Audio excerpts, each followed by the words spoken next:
Bom dia, boa tarde, boa noite, professor Gleberson Riff. Mais uma aula aqui de Anatomia e Fisiologia. Agora vamos falar sobre o sistema endócrino. Bem interessante a gente abordar essa abordagem por sistemas, que a gente vai ver que alguns deles se relacionam na fisiologia. A fisiologia é muito legal, ao mesmo tempo que ela é complexa, né, para entender, mas a ideia é partir do básico, dos conceitos mais básicos, para que a gente vai aprofundando e vai entrando mais nos detalhes. O que a gente tem basicamente aqui? O sistema endócrino vai ser então um conjunto de órgãos que apresentam como atividade característica a produção de secreção. Essas secreções são denominadas hormônios, que são lançados na corrente sanguínea e irão atuar em outra parte do organismo, controlando ou auxiliando no controle de uma função. Perfeito? Então, o que a gente vai ter? Vai ter essas glândulas, que são órgãos, né, do sistema endócrino, são chamados de glândulas, que elas podem ser de três tipos: endócrinas, endo, dentro, né, exócrina e mistas. Para não ter confusão aqui, eu sempre gosto de falar para vocês, tu pensa que nesse tipo de glândula, tu vai escrever bem grande o es. Es. Por que isso, Gleberson? Porque é uma forma que tu tem de não confundir. Exócrina é para fora.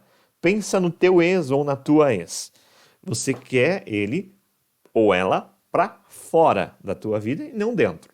Perfeito. Então tu vai ter uma glândula aqui, tipo glândula exócrina, glândula endócrina. A exócrina está liberando para o meio, para fora. A endócrina está liberando para a corrente sanguínea.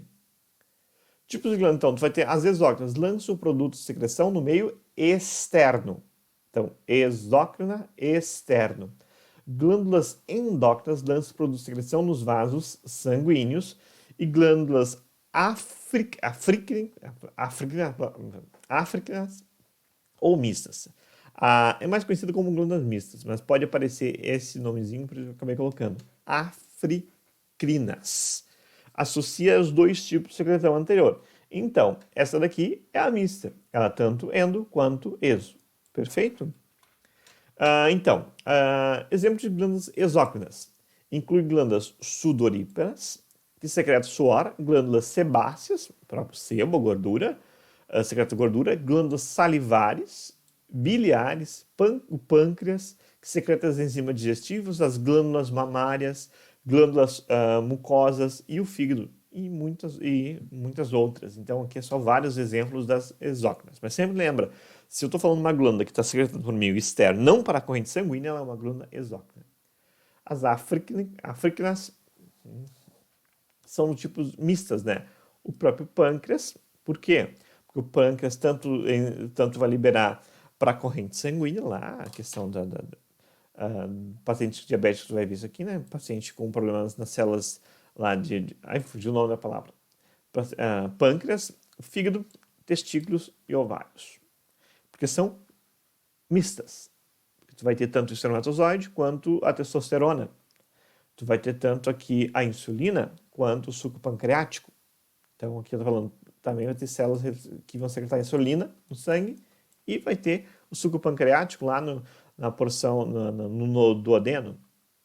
Então, tu vai ter várias glândulas diferentes do corpo. Então, tem hipotálamo, hipófise, a própria tireoide, então, paratireoides, tireoides, adrenais, adrenalina, o pâncreas, ovário, testículos. Olha quantas glândulas relacionadas com endócrino.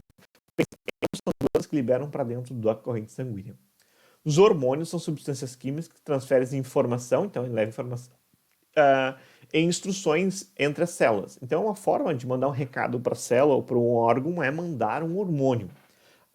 Entre animais e plantas, também chamados mensageiros químicos do corpo. Então, é um mensageiro. Pensa no hormônio sempre como um cara que é mensageiro. Ele leva alguma informação para outro órgão para trabalhar mais, para ter uma produção maior ou para regular. Então, é uma forma de mecanismo de regulação, né? Os hormônios regulam o crescimento, desenvolvimento, controlam as funções de muitos tecidos, auxiliam nas funções reprodutivas e regulam o metabolismo. Diferentemente das informações enviadas pelo sistema nervoso, que vai ser a nossa última aula, Os hormônios são mais vagarosos, seus efeitos mantêm-se por um período mais longo. Então é uma forma de uma regulação de a longo prazo, entendeu? Como tu regula a longo prazo vai ser em relação aos hormônios. Então no próprio pâncreas aqui, tu tem a porção endo, lembra que ele é uma glândula mista, né? Endócrina, então nas ilhotas de Langerhans vai ser uma glândula endócrina que vai produzir o glucagon e a insulina. Mas a sua porção exócrina, para fora, a glândula exócrina, vai ter o hormônio que controla a secreção da glândula exócrina, a colicistequinina. Principais glândulas endócrinas, então, tem a tireoide, paratireoide, suprarrenais, hipófise, testículos e ovários. A tireoide localiza na frente da traqueia, na região anterior do pescoço. Ela vai possuir dois hormônios principais, né, que é tiroxina, o T4, que altera a intensidade do metabolismo basal. Produz vasodilatação, aumenta a frequência cardíaca, aumenta a atividade do sistema nervoso central e motilidade do tubo digestivo. Então ele vai acelerar. A triodotironina, T3, por isso que é três, é formada por menor quantidade e exerce a função quase com os mesmos efeitos, né? Porém a situação é várias vezes mais rápida. A normalidade mais comum aqui que a gente vai ver a questão do bócio. O bócio, ele é o aumento da tireoide. Ou no caso do hipotireoidismo. Hipo, lembra? Pouco. Baixa atividade da tireoide, diminuindo a produção de T3 e T4. Geralmente, devido à deficiência do iodo na alimentação. Causa cansaço, depressão, pele ressecada, anemia, perda de apetite, obesidade e o aumento do volume da tireoide, que pode ser relacionado aqui com o bócio. Então, alimento sem iodo dá nisso. Por isso que o sal é iodado. Aqui a remoção da tireoide, ó, bem aumentado. E o alta atividade da tireoide aumenta a produção de T3 e T4. Causa o quê? Agitação, taquicardia, excesso de calor, sudorese, insônia, perda de peso e exoftalmia. Exoftalmia, a pessoa tem o olho para fora. Então, exoftalmia. A paratireoide, então, tu vai ter ali o paratormônio, o hormônio da paratireoide que intervém na regulação do metabolismo do cálcio, controlando o equilíbrio cálcio-fósforo nos ossos, no sangue e rim. O paratormônio promove a retirada de sais de cálcio dos ossos, restabelecendo sua taxa normal no sangue. Então ele tira o cálcio e coloca no sangue. A insuficiência desse hormônio causa uma contração muscular. O excesso pode provocar a descalcificação e a acentuação descalcificação acentuada até nos dentes e ossos, dentes e tudo. Então, para ver como é um equilíbrio.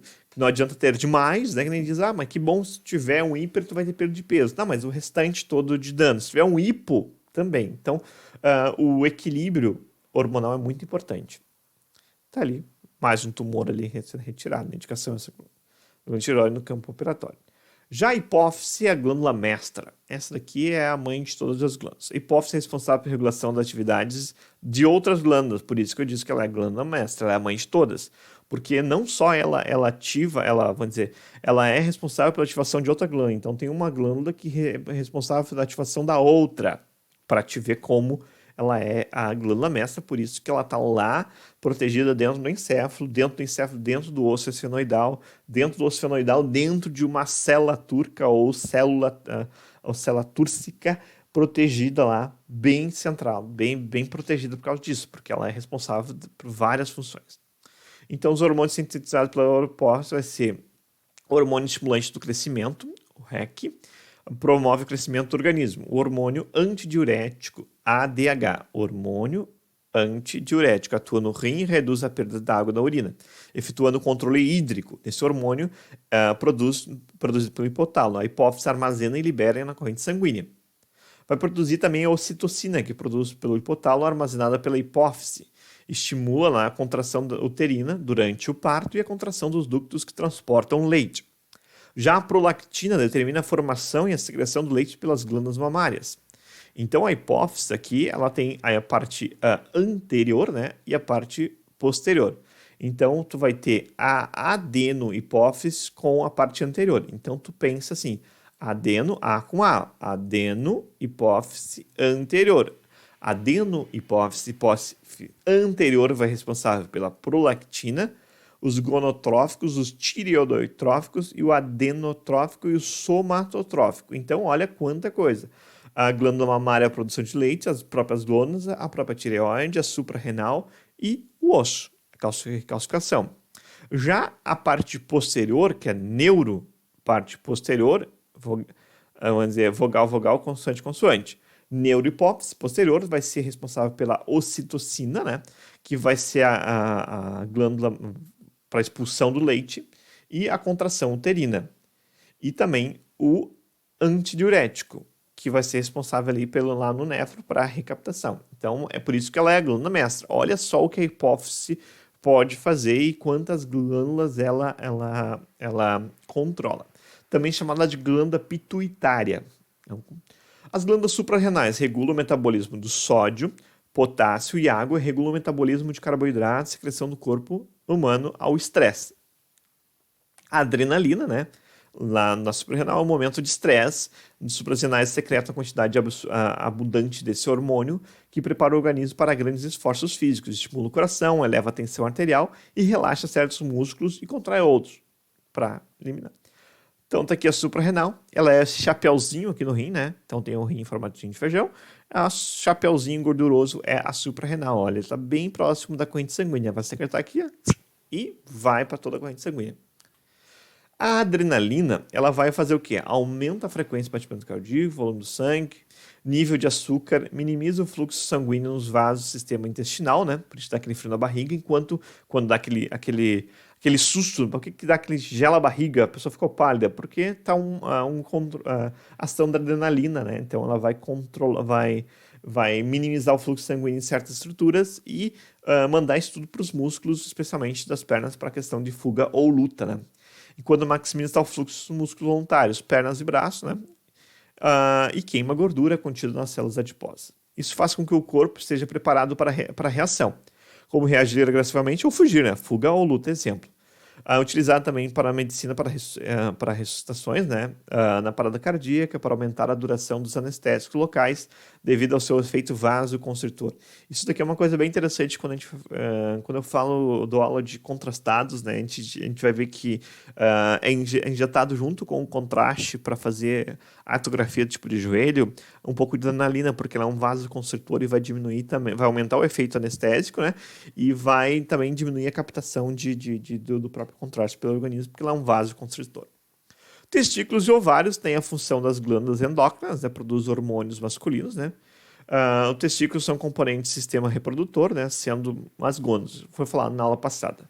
Sistemas endócrinos, sendo as glândulas endócrinas, a função ali vai ser seguinte, a produção do espermatozoide, função do testículo, e a produção de hormônio masculino, que é a testosterona, que é bem mais conhecido. Então, esses dois são responsáveis pelos dois hormônios, essas duas funções. Por isso que ela está lá como mista. Tá ali o testículo. Diz que é bom de touro, dá para comer, fritinho, nunca comi. Os ovários são glândulas femininas produzidas nas células reprodutoras, os óvulos. Produzem hormônios sexuais que, junto com a hipófise, contribuem para o desenvolvimento de características específicas do sexo feminino, além também de produzir funções que regulam a menstruação. Então, tá ali o útero, o ovário tá aqui. Ovário, tubo uterina e útero.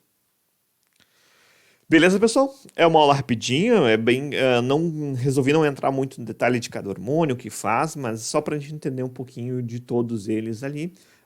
E fica isso aí. Não importa o que aconteça, mas continue estudando, que falta pouco para a gente terminar a nossa aula. Valeu, forte abraço, tchau, tchau.